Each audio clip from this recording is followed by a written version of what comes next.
Let's do your debt and budget. The first thing is to make a list of your debt. By this time, you should have a credit report.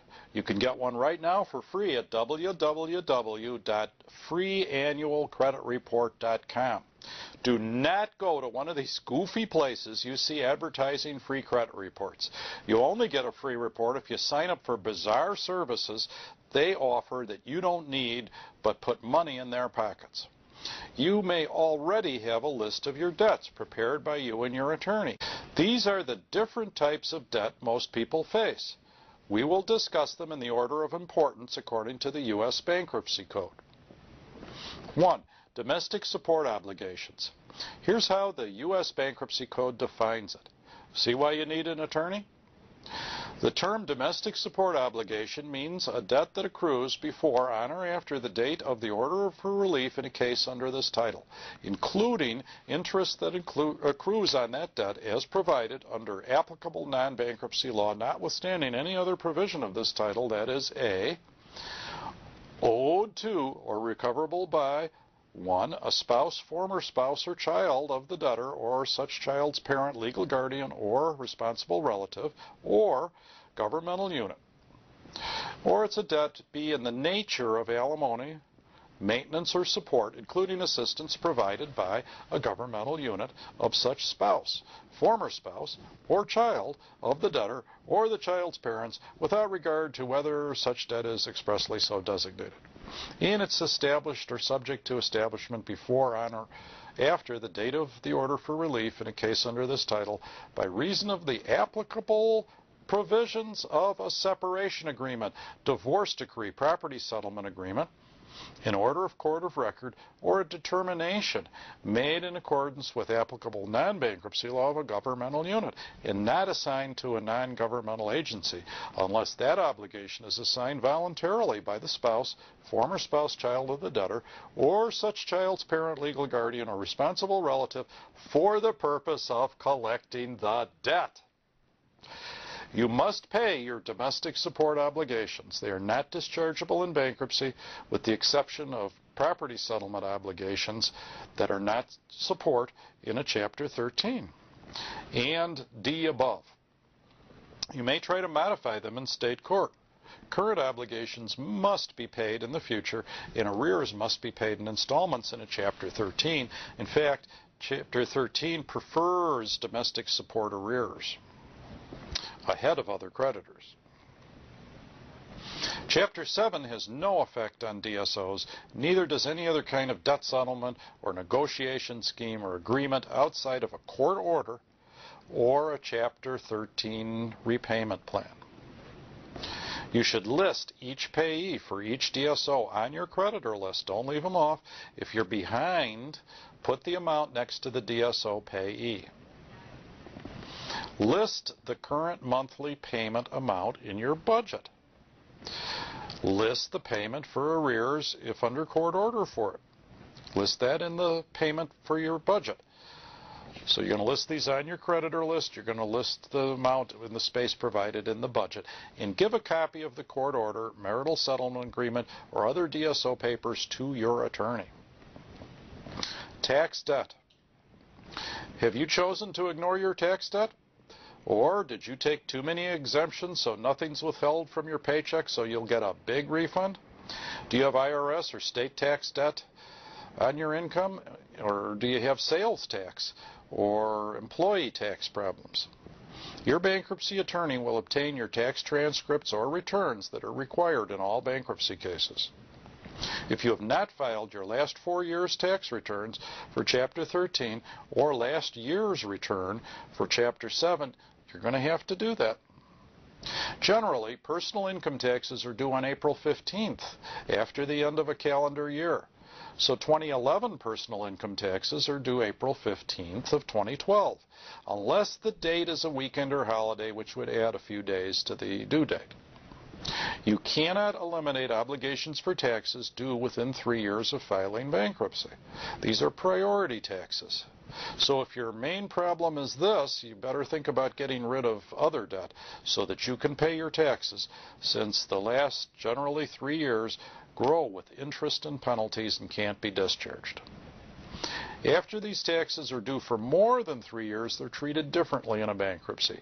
But there are many complicated rules that apply, so don't try this at home. If you failed to file, requested an extension, the IRS filed for you, you filed late, you haven't been assessed, etc., etc., etc., you need a law firm with tax experience to represent you in your Chapter 7 or 13 bankruptcy.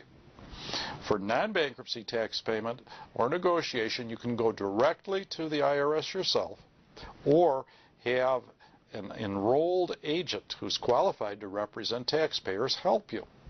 Do not go to fly-by-night tax schemers that you see on the internet. Credit counseling will not help you for tax debt. You should, if your attorney advises you to, file this year's return before April 15th due date. And file it in person, not electronically, if you need it for your Chapter 7 or 13, since electronic filing means delay in obtaining a copy. So keep a copy of it. You're going to have to produce that. List each tax entity, whether it's IRS or state, separately for each year that you owe on your creditor list. That means if you owe both state and IRS for 3 years, you will have 6 listings, one for each tax year, one for each entity. Add 30% to your total tax debt and divide it by 60. So 30% to your total tax debt and divide it by 60 and put that figure on your budget form. That gives you some kind of a ballpark figure for tax repayment.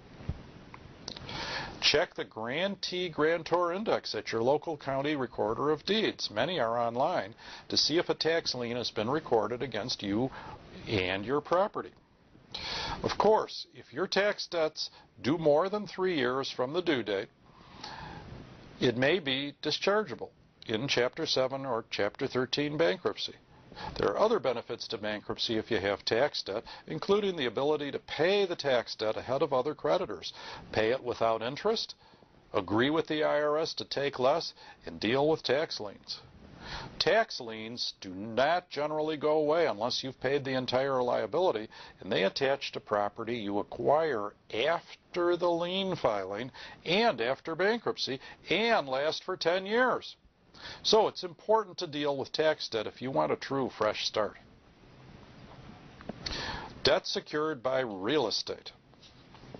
These debts include first mortgage only, secured by real estate that's your personal residence. Junior liens on real estate, including your residence, like home equity loans.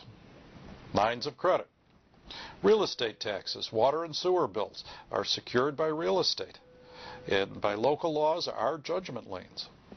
A judgment can become a lien on your real estate when entered against you by a judge or when the judgment is recorded, depending upon your state law. Taxes and other liens, such as a mechanic's lien, condominium or homeowners association assessments. If you have any of the above debts, list them on your creditor list. And if you want to keep the property, do the following. A, on your creditor list, list any past due payments to the creditor as a separate debt. And B, on your budget, put the regular payments in your budget form. Now, if you're having problems, your attorney will help you with this, but do the best you can during this course. If you're filing bankruptcy, copy your closing packet for your attorney, who will want to see who's on title and who signed the mortgage and note.